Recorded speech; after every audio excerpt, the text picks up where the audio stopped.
સ્વાધ્યાયનું 16 નંબરનું એક્ઝામ્પલ થોડું લાંબુ છે પણ હવે આપણે ઓપ્શનની આની ગણાવીએ છીએ.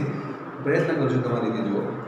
એકબીજાની અત્યંત નજીક વીંટાળેલા આ ત્રિજ્યાના આંટાઓ ધરાવતા વર્તુળ કોઇલમાંથી પસાર થતો પ્રવાહના લીધે તેના કેન્દ્રથી x જેટલા અંતરે ચુંબકીય ક્ષેત્ર આપણને જે મળે છે આપણને આપેલું છે. તો પાર્ટ નંબર A ની અંદર અહીંયા અક્ષના લીધે મળતું ચુંબકીય ક્ષેત્ર આપેલું છે. એનું સૂત્ર આ રીતે છે μ0 n I r² upon 2x² plus r² ની 3/2. આ ચુંબકીય ક્ષેત્રનું મૂલ્ય આપેલું છે. r શું છે યાદ રાખો, ત્રિજ્યા છે. x એ સેન્ટરથી અક્ષ પરનું અંતર છે. આ રીતની માની લો કોઇલ હોય તમારી, આ છે એ ત્રિજ્યા છે કેપિટલ R, અને આ અક્ષ છે એ અક્ષ પરના કોઈ બિંદુ P છે. તો સેન્ટરથી અક્ષ પરનું અંતર, અક્ષ પરના બિંદુનું અંતર કેટલું છે? x. તો હોપફુલી સમજી શકતા હશો, બરાબર. અહીંયા હું પ્રશ્ન પૂછ્યો છે તો કેન્દ્ર આગળ ચુંબકીય ક્ષેત્ર કેટલું છે? ચલો પહેલો ક્વેશ્ચન આપણે સોલ્વ કરીએ. એક સિંગલ કોઇલ માટે પ્રશ્ન છે આવે. તો કેન્દ્ર માટે વાત કરતા હોય તો તમે મેં આ રીતે રિંગ દોરી દીધી ને, ઓકે. અહીંયા આ બિંદુ, આ અંતર x છે, આ બિંદુ અહીંયા છે ને, તો એનું ચુંબકીય ક્ષેત્ર આપેલું છે. ઓકે, આ બિંદુ અહીંયા લઈ લો તો આ x ની કિંમત કેટલી થઈ જાય? x ની કિંમત 0 થઈ જાય. તો આપણે વિચારીએ તો રિંગના કેન્દ્ર માટે x બરાબર 0 લઈએ, x ની કિંમત 0 થઈ જશે. આ તો એકચ્યુઅલમાં થિયરી આગળ આવી ગયું છે. તો જો μ0 જગ્યાએ μ0 n I r² ના m, ની જગ્યાએ 2 x 0 થશે, r² વધશે અને r² ની 3/2 એટલે 2 બાદ થઈ જશે, ફક્ત r³ વધશે. તો તમારો જવાબ શું હશે? μ0 n I upon 2r. આ સમીકરણ તમને ખબર જ છે, કેટલા એક્ઝામ્પલ મેં ઓલરેડી ગણી પણ લીધા છે. તો આ પહેલો પ્રશ્ન પૂછ્યો છે એટલે એમાં તકલીફ પડે નહીં. પણ પાર્ટ બી જોઈએ. ચલો પાર્ટ નંબર બી એ શું કહે છે આપણને? એ હેલ્મહોલ્ટ્ઝ કોઇલ ઉપર લઈ જાય છે. તો હેલ્મહોલ્ટ્ઝ કોઇલ તરીકે ઓળખાતી n આંટા, મતલબ આ બંનેની અંદર આંટાની સંખ્યા n છે. અહીંયા પણ આંટો n છે અને અહીંયા પણ આંટાની સંખ્યા n છે. તો n આંટાઓ અને આ ત્રિજ્યા ધરાવતી બે સમકક્ષીય વર્તુળાકાર કોઇલ્સ ધરાવતા. જો આ એક કોઇલ છે અને બીજી કોઇલ છે, અને બંનેની અક્ષ કેવી છે? સમઅક્ષી. બંનેના સેન્ટરમાંથી પસાર થતી અક્ષ સમાન છે, જેમના કેન્દ્રો વચ્ચેનું અંતર r છે. જો આની ત્રિજ્યા કેટલી? r. આની ત્રિજ્યા કેટલી? r. આ બંનેના સેન્ટર વચ્ચેનું અંતર કેટલું? તો પણ યાદ રાખો, આ બંનેના સેન્ટર વચ્ચેનું આખું અંતર r જ છે. તમે કહે સાહેબ આ r મોટું નાનું દેખાય છે, ના મોટું છે. જો હું આ મોટું નહીં લઉં ને સમજવા માટે, તમને સમજાવવા માટે, તો તમે સમજી નહીં શકો. એટલે મારે થોડું આ ડિસ્ટન્સ લેવું પડ્યું છે. વાસ્તવની અંદર હેલ્મહોલ્ટ્ઝ કોઇલની કોને કહેવાય? કે જેમાં બે કોઇલ હોય, બે કરતાં વધારે ચાલે, બરાબર. અને એ વખતે બંને કોઇલ સમકક્ષીય હોય ને બંને કોઇલ વચ્ચેનું અંતર, કેન્દ્ર વચ્ચેનું અંતર એ એની ત્રિજ્યા જેટલું હોય. તમને કોઈ વ્યાખ્યા પૂછવાનું, ઓકે.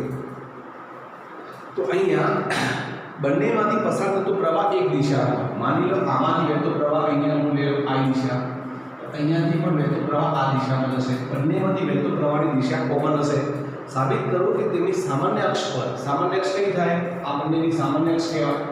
સામાન્ય અક્ષ પર r ની સરખામણીમાં ખૂબ નાના વિસ્તારમાં ચુંબકીય ક્ષેત્ર લગભગ સમાન હોય, જેનું મૂલ્ય 0.72 μ0 ni પણ r જેટલું છે. ઓકે, તો આ તો ટિપિકલ એક્ઝામ્પલ અથવા લેન્ધી એક્ઝામ્પલ થશે. તો આપણે એના માટે મેન્ટલી પ્રિપેર રહેવું પડે એક્ઝામ્પલ ગણવા માટે પહેલાં. તમારે આપણે સોલ્વ ના કરી શકીએ. ઓકે, તો અહીંયા તમને શું કીધું? જુઓ, બંનેની જે કોમન અક્ષ છે એ કોમન અક્ષ માટે સૂક્ષ્મ અંતરે ચુંબકીય ક્ષેત્ર શોધો. દાખલા આપણે લખી રહ્યા આ બંનેનું આગળ સેન્ટર છે. જો આ સેન્ટર છે, ઓકે. આ સેન્ટર હોય તો આટલાથી આટલું અંતર કેટલું થાય? તમે તરત કહો સાહેબ r/2.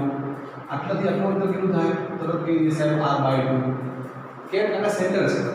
આ સેન્ટરથી બંનેની અક્ષ પર સૂક્ષ્મ જેવા અંતરે, તો ધારો અહીંયા એક બિંદુ લઈ લઈએ, સૂક્ષ્મ અંતરે થોડું ડિસ્ટન્સ લઈ લઈએ, બીજું અહીંયા લઈ લઈએ, બરાબર. સમજજો હું જે કહેવા માંગુ છું એને આપણે એવું કીધેલું છે, સામાન્ય અક્ષ પર r ની સરખામણીમાં ખૂબ નાનો વિસ્તાર લેવાનો, જ્યાં ચુંબકીય ક્ષેત્ર લગભગ સમાન છે એવું સાબિત કરો, બરાબર. હું એવું નાનો સૂક્ષ્મ વિસ્તાર લેવા પ્રયત્ન કરીશું. માની લો આટલાથી આટલો જે સૂક્ષ્મ વિસ્તાર છે એનું અંતર છે ડેલ્ટા એક્સ. આ પણ આપણે આ સાઈડ જે સૂક્ષ્મ વિસ્તાર લીધો એનું અંતર પણ ડેલ્ટા એક્સ છે. સમજતા હશો હું જે કહેવા માંગુ છું. જો આને હું કહી દઉં માની લો O બિંદુ, આને હું કહી દઉં માની લો P બિંદુ અને આને હું કહી દઉં Q બિંદુ. તો O બિંદુ શું છે? O બિંદુ એ સામાન્ય રીતે મધ્ય કેન્દ્ર છે, અક્ષનું મધ્ય કેન્દ્ર, બરાબર. P બિંદુ એ O થી ડેલ્ટા x જેટલા અંતરે છે, Q બિંદુ પણ O થી ડેલ્ટા x જેટલા અંતરે છે. ડેલ્ટા x અંતર કેવું છે? સૂક્ષ્મ છે. હવે તમે એક કામ કરો, અહીંયા એવું કહે છે કે આ તમે P બિંદુ આગળ ચુંબકીય ક્ષેત્ર શોધો, Q આગળ શોધો, બંને સરખા છે એવું એનું કહેવું છે. ઓકે, તો હવે તમે વિચારો હું કેવી રીતે શોધીશ અહીંયા P અથવા Q બિંદુ આગળનું ચુંબકીય ક્ષેત્ર? તો એકદમ સિમ્પલ છે. અહીંયા આ જે છે ને એ રિંગ છે ને આ જે P બિંદુ છે રિંગની અક્ષ પર છે, એ જ રીતે આ પણ રિંગ છે અને રિંગની અક્ષ પરનું Q બિંદુ છે. તો તમે અહીંયા રિંગની અક્ષ પર લઈ P બિંદુનું શોધો, પછી Q બિંદુનું શોધો અને પછી બંનેના આધારે પરિણામી ચુંબકીય ક્ષેત્ર શોધી નાખો. તમારો જવાબ આવી જશે. ચલો શોધીએ. સૌથી પહેલા આકૃતિમાં દર્શાવ્યા મુજબ બંનેની સામાન્ય અક્ષના મધ્ય બિંદુથી ડેલ્ટા x અંતરે બે બિંદુઓ ધ્યાનમાં લો. તો આપણે બે બિંદુઓ ધ્યાનમાં લીધા, બરાબર. હવે સૌથી પહેલા વિચારીએ P બિંદુ માટે. ચલો P બિંદુ માટે ચુંબકીય ક્ષેત્ર ધારો કહી દો P. હવે સૂત્ર શું થશે? જો તો સૂત્ર આપણને ખબર છે, આપેલું છે. અહીંયા સૂત્ર આલ્યું થશે μ0 n I r². તો જો આ રીતના લીધે P બિંદુ આગળ ચુંબકીય ક્ષેત્ર. તો જો μ0 જગ્યાએ μ0, આમાં આંતર સંખ્યા n છે, વહેતો પ્રવાહ I છે, બરાબર દેખાય છે, ત્રિજ્યા કેટલી છે? r છે, અપોન 2 અહીંયા x એટલે શું ધ્યાનમાં રાખો? x એટલે અહીંયા સામાન્ય રીતે આ ડિસ્ટન્સ હશે x એટલે આ રિંગના મધ્ય બિંદુથી આ બિંદુનું અંતર. તો કેટલું થાય?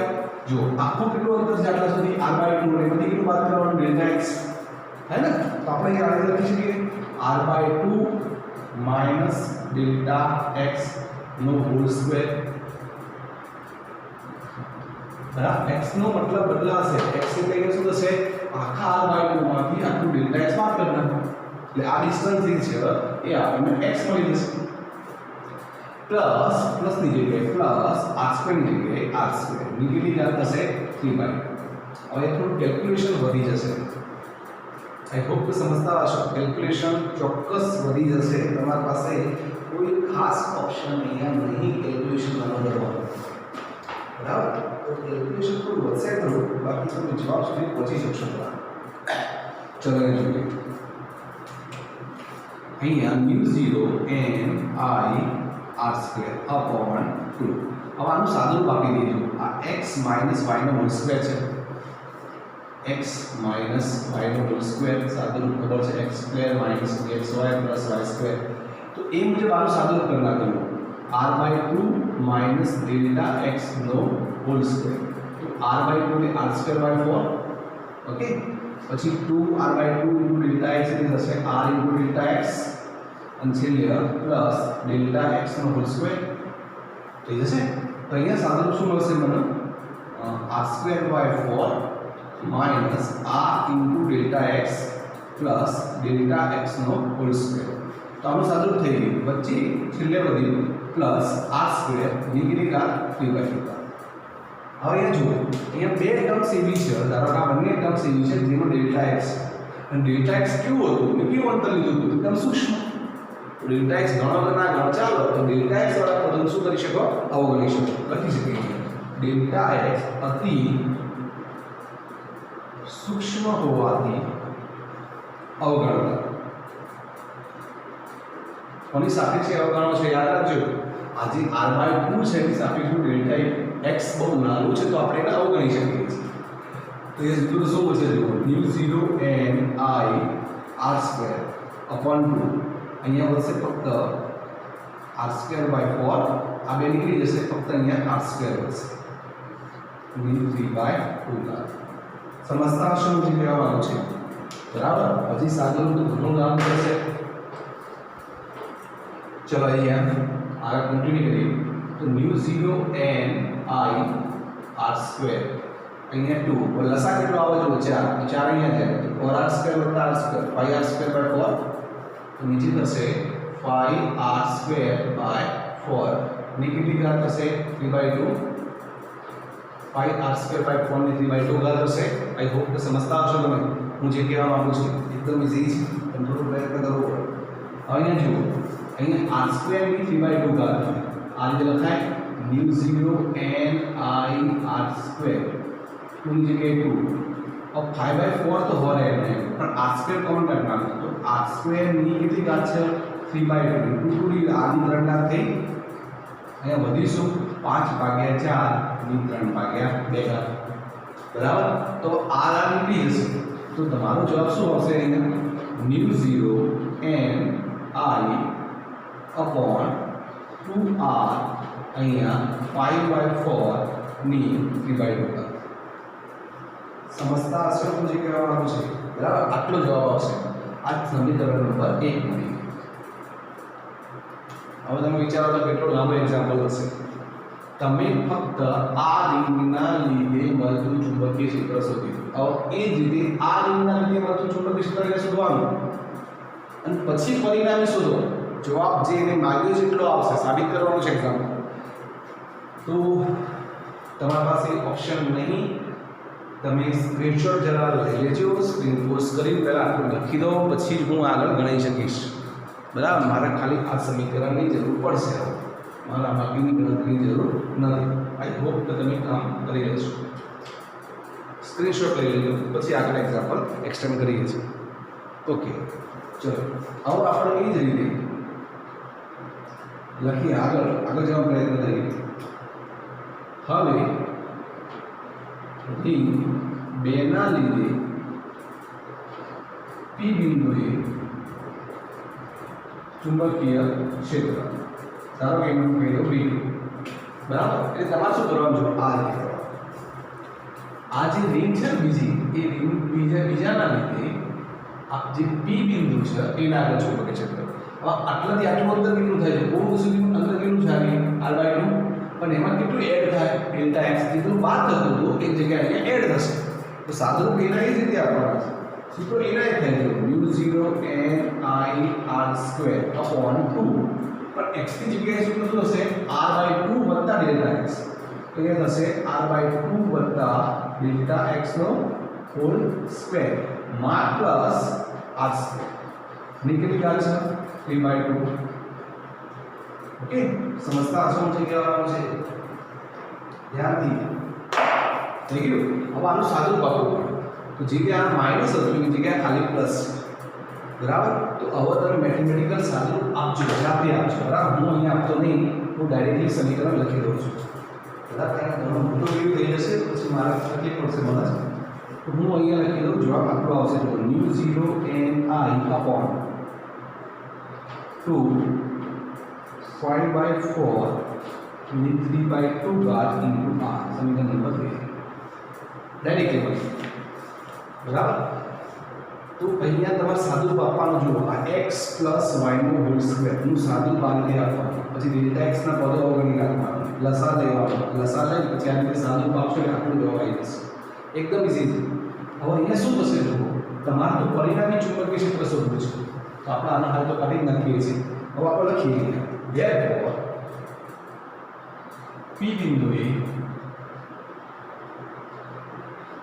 પરિણામી ચુંબકીય ક્ષેત્ર કેટલું? હવે તમે વિચારો, આમાં પ્રવાહ કઈ તરફ જાય છે? આ બાજુ, બરાબર?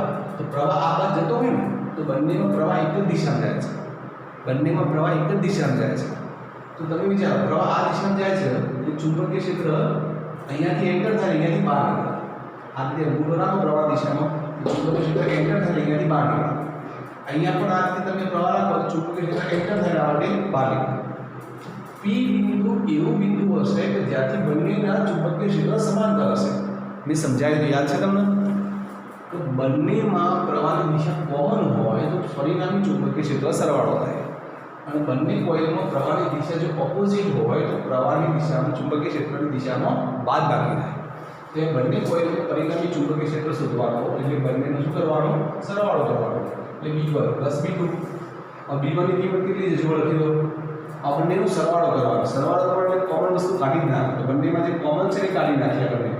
ચલો μ0 કોમન છે, n કોમન છે, i કોમન છે, બરાબર. મને તો બધું કોમન જ લાગે છે.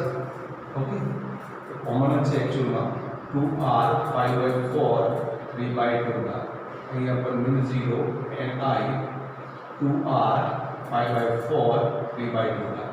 તો જો આ સૂત્ર આટલો ભાગ છે μ0 n i ઉપર r આટલો વનહાફ છે, એટલે અહીંયા વનહાફ છે, તો વનહાફ વનહાફ આખું થઈ જાય. આખું સમીકરણ લખી દો μ0 n i r 5/4 3/2 ના. अब 5/4 3/2 નું સાદુરૂપ તમે આપી દેશો તો તમારો જવાબ આટલો આવશે 0.72 μ0 n i upon r. 4 થી 5 વખત મહેનત કરી ગણજો એક્ઝામમાં, ત્યારે કંઈક મેળ પડશે. બરાબર. તમે એવું વિચારો સાહેબ બોર્ડમાં પૂછાય, બોર્ડમાં ના પૂછાય, એક્ઝામમાં યાદ રાખો. તમારી બોર્ડ એક્ઝામની અંદર આ પ્રશ્ન ના પૂછાય કારણ કે આ થોડુંક લેવલ હાઈ થઈ જાય. હેલ્મહોલ્ટ્ઝ કોઇલ આપણા કોર્સમાં નહીં, પણ તમે થોડુંક તો ચોક્કસ સમજી શકો છો. જ્યારે હેલ્મહોલ્ટ્ઝ કોઇલનો પ્રશ્ન પૂછાય ને તો તમે કોઈ કોમ્પિટિટિવ એક્ઝામમાં પણ હેલ્મહોલ્ટ્ઝ કોઇલ પૂછાય તો તમે એના ડાયરેક્ટ સૂત્રનો યુઝ કરી શકો છો. બરાબર. ખાસ મેં એટલા માટે જણાવ્યા. હું ડાયરેક્ટ લખી દઉં તો તમને એવું લાગે કે સાહેબે ડાયરેક્ટ લખી દીધું એટલે મેં થોડી ગણતરીઓ બતાવી છે. બરાબર. હોશિયાર વિદ્યાર્થી પોતાના રીતે પ્રયત્ન કરી શકે છે, બધાને ગણવો જરૂરી નહીં. આઈ હોપ કે સમજતા હશો હું જે કહું છે. બરાબર. આમાં ઘણા બધા એક્ઝામ્પલ હશે ચેપ્ટરમાં તો જે તમે થાકી જશો, પણ તમારે સોલ્વ કર્યા વગર ઓપ્શન પણ નહીં રહે. ઓકે, તો તમે લખી દેજો, આનો સ્ક્રીનશોટ લઈ લેજો.